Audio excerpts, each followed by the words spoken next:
Please video like and subscribe this channel. The Empire of Calithera was a galaxy-spanning civilization built on discipline, strategy, and fear. From its towering capital on the planet Calith, the imperial family ruled countless systems, maintaining order through a combination of military might and political alliances. To outsiders, the princess of the empire was untouchable by rank, by privilege, and, apparently, untouchable by enemies. I had always been aware of her as a distant figure on the HoloNet, a symbol of grace, authority, and intelligence. But the first time I saw her in person, she was lying broken, barely conscious in the cold metallic hallways of the Imperial Palace. It had been an assassination attempt, or perhaps a coup. The details were unclear, lost in the chaos that erupted within the palace that night.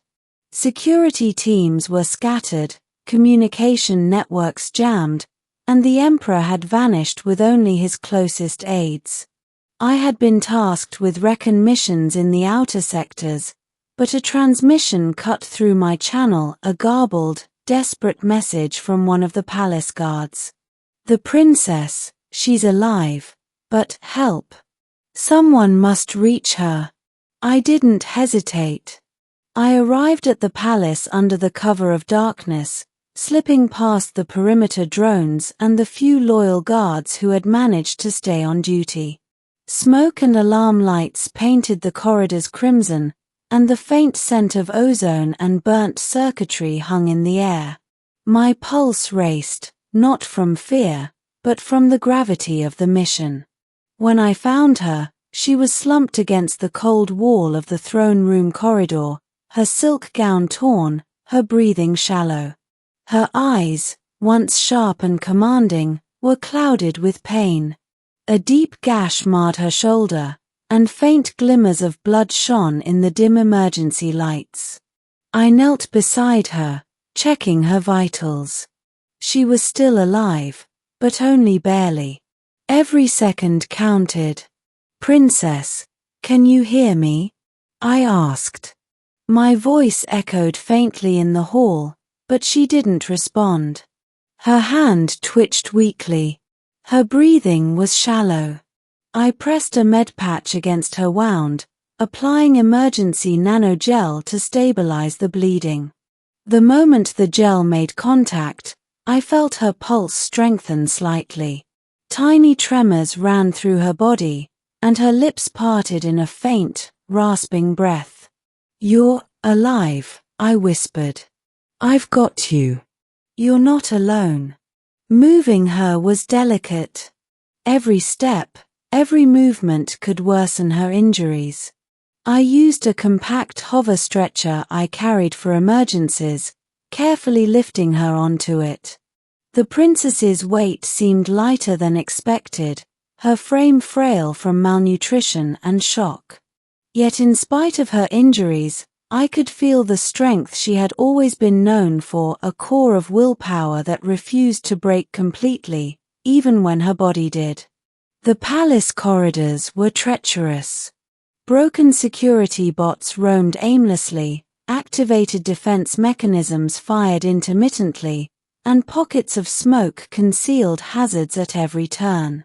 I navigated cautiously, guiding her through hidden passages and service tunnels I had memorized from blueprints. As we moved, she murmured something. Faint. Almost imperceptible. "Who are you?" Her voice was hoarse, strained, but it was recognition, a tether to consciousness.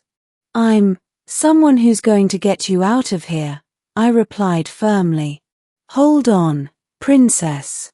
You're going to make it." She blinked slowly. Her hand rested on mine, a gesture that conveyed more than words. Trust. Desperation. A plea that I could not ignore. The middle section of our escape was the most dangerous. The palace had gone into lockdown, corridors shifting unpredictably as security protocols isolated different wings. Automated turrets activated intermittently, their sensors sweeping for intruders. Shadowy figures, agents of the coup, likely stalked the hallways. I fired stun pulses to disable a pair of approaching guards, avoiding lethal force when I could. The princess stirred, weakly pressing herself against me, her glowing insignia of the imperial family flickering dimly in the red lighting. She whispered names, fragments of orders, and warnings. "I trusted them," she said. "They betrayed." Her words were clipped with pain, but I understood enough. The palace she had grown up in, the empire she had believed in, had been compromised. Yet despite the betrayal, she did not cower. Even broken, the princess radiated authority and poise.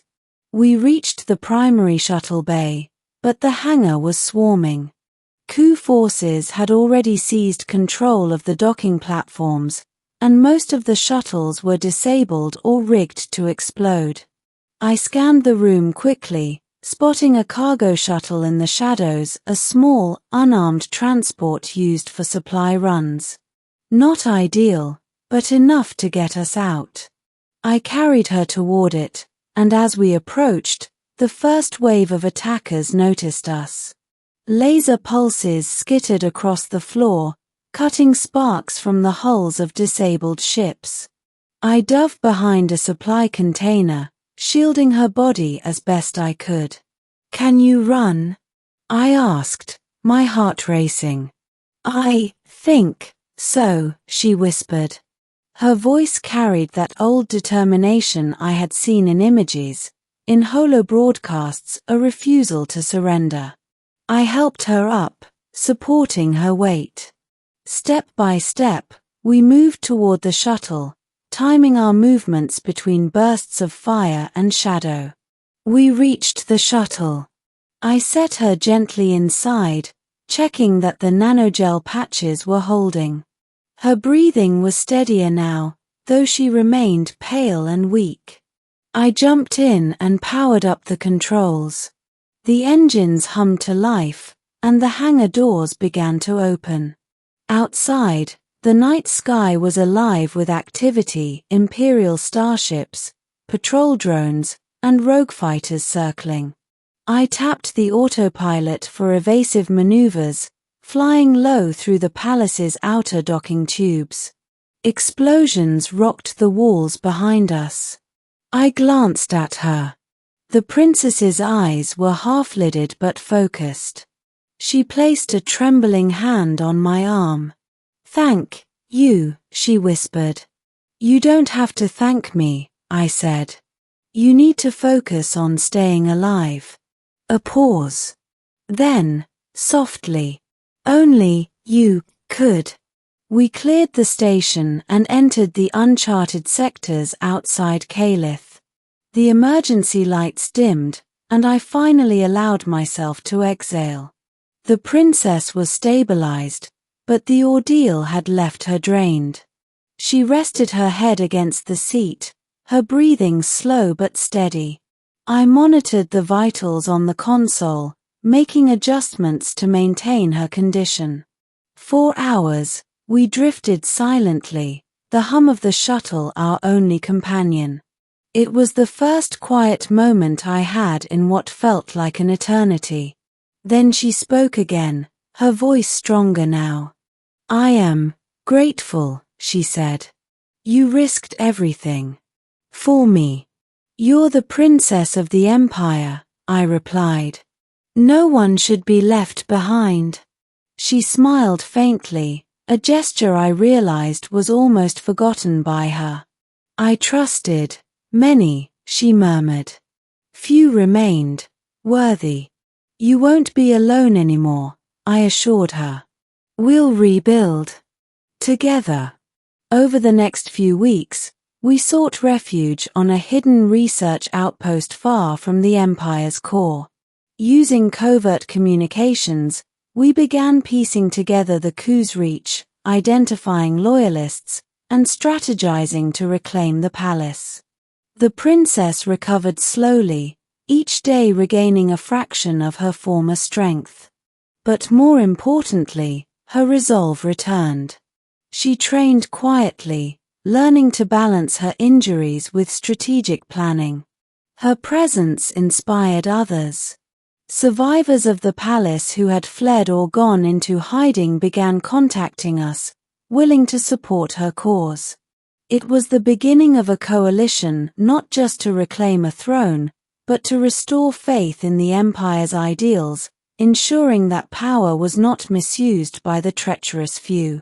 The climax came when we returned to Calith. We infiltrated the palace with a small fleet of loyalists, moving under the cover of darkness. Explosions and laser fire erupted as the coup forces tried to defend their seized territory, but we were precise, coordinated, and, most importantly, motivated by the truth. I guided the princess through the corridors once again, this time as an ally, not just as someone needing rescue. Together, we confronted the leaders of the coup. Their arrogance and overconfidence made them vulnerable. In the throne room, the princess stood tall, despite the memory of her broken state only days ago. Her gaze swept the hall, commanding attention and respect. She spoke, her voice echoing with authority and tempered by wisdom gained through pain. The rebels faltered. Surrender was inevitable.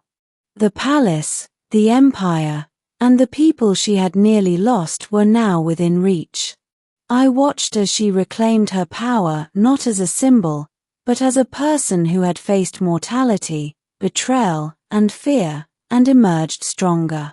In the aftermath, she offered me a seat by her side as an advisor and protector, a role I accepted, though I remained humble. I had done what was necessary, yes, but the true heroism belonged to her. The empire's princess, once broken, now stood whole. We rebuilt the empire slowly, focusing on justice, compassion, and unity.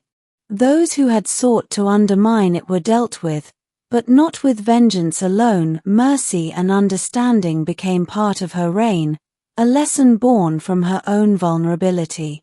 And I remained by her side, a constant reminder that even in the vastness of space, even in the most powerful empires, one human choice could change the course of history. The princess's gaze, once clouded by pain and betrayal, now held clarity, resolve, and a quiet gratitude. She lay broken, I thought, watching her address the assembly.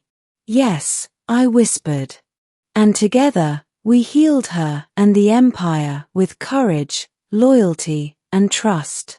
The stars beyond the palace windows reflected in her eyes. The galaxy was vast, and the empire strong once more. But this time, it was not only ruled by authority, it was guided by resilience, hope, and the knowledge that sometimes, it only takes one person to stand beside another to change everything.